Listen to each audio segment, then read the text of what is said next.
Hi, I'm Joni Patry, and welcome to my YouTube channel. Today I want to talk about something very important for what is to occur in the month of May. This is a very specific month because there is an event that could happen towards the end of the month, the last week, particularly around May 22nd, 23rd, 24th, and 25th. Those days are the most treacherous.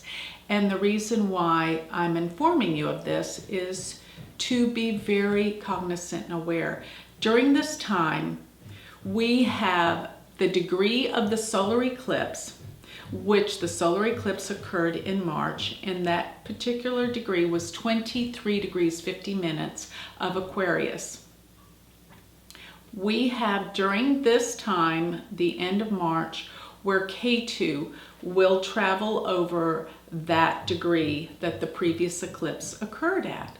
Let me explain a little bit about eclipses because they're so vitally important to understand prediction.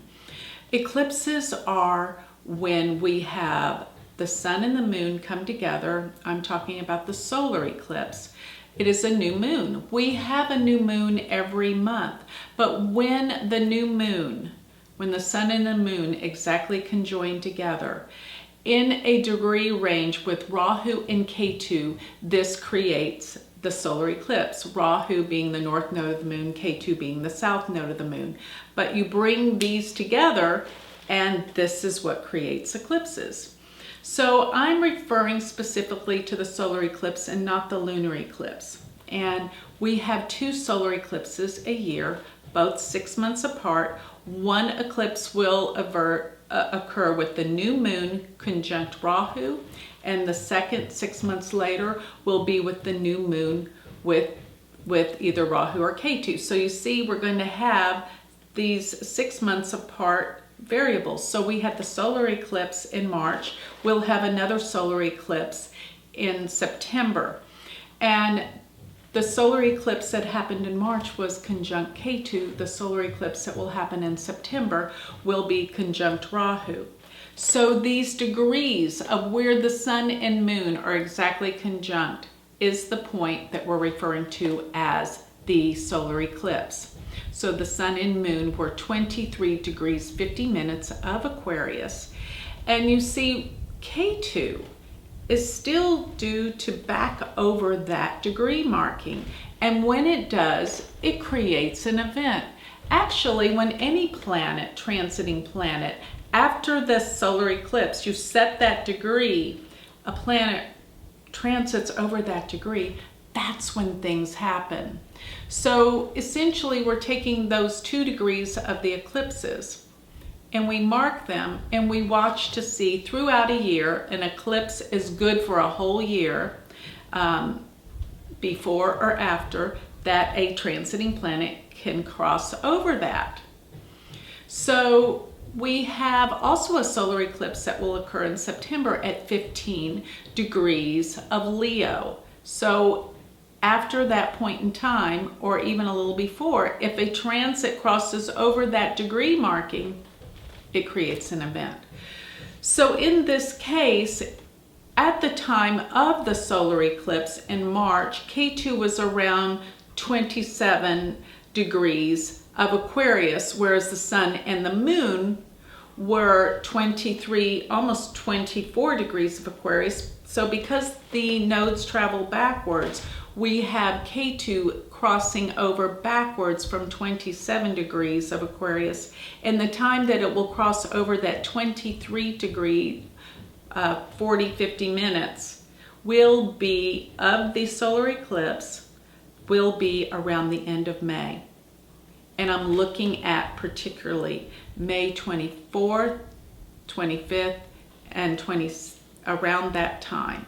So I'm looking at Sunday, Monday, and Tuesday that this exact degree will be hit by K2. Now, other things that are happening throughout the month are relative as well, and that is around the 22nd, Mercury finally goes direct. Mercury has been retrograde, and it is a powerful retrograde in the sign of Aries. and this is relatively important because Aries ruled by Mars, this sets off that Mars is traveling with Saturn in Scorpio. These are all Mars rule signs, so there's a lot of violence and aggression and anger rising in the world. While Mercury has been retrograde, it's been, really bringing things up. Because remember, anytime planets are retrograde, it's all about going backwards, and anything to do with reviewing, reflecting, reanalyzing, rehashing, everything comes back. So there's been so many planets retrograde, and they say that this is a record-breaking time because we have Saturn retrograde, we have Mars retrograde, we have Jupiter retrograde, but it's about to go direct, and we have Mercury retrograde and the outer planet Pluto retrograde. All of this is intensifying energy, and everyone's going back and refiguring things, and it's intensifying all of these feelings from our past. So Jupiter, as I said, is about to go direct, and it goes direct on May 9th. So we're getting one planet to start moving direct, but I also recognize that Saturn is exactly aspecting by its square Jupiter most of this month. And around this time it's going to be exact. And what this brings out is problems and tensions in the economy. There's problems, things are changing, the economy is becoming more difficult.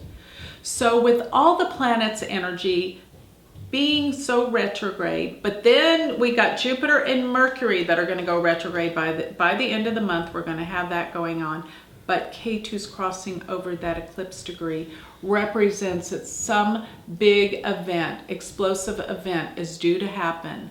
I think it could involve something in alignment with terrorism, attacks, but also something on the political agenda, that things are being blown up and explosive events.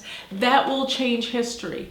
This whole year is going to be relative to massive changes in history and in our world and in our personal lives. Things will not be the same. It is bringing and drawing us out to recognize the way things really are. So this is actually a revival, a time where we can really reawaken to the truth of how things are and how things will be in the future based on these events that happen in this pivotal year of 2016.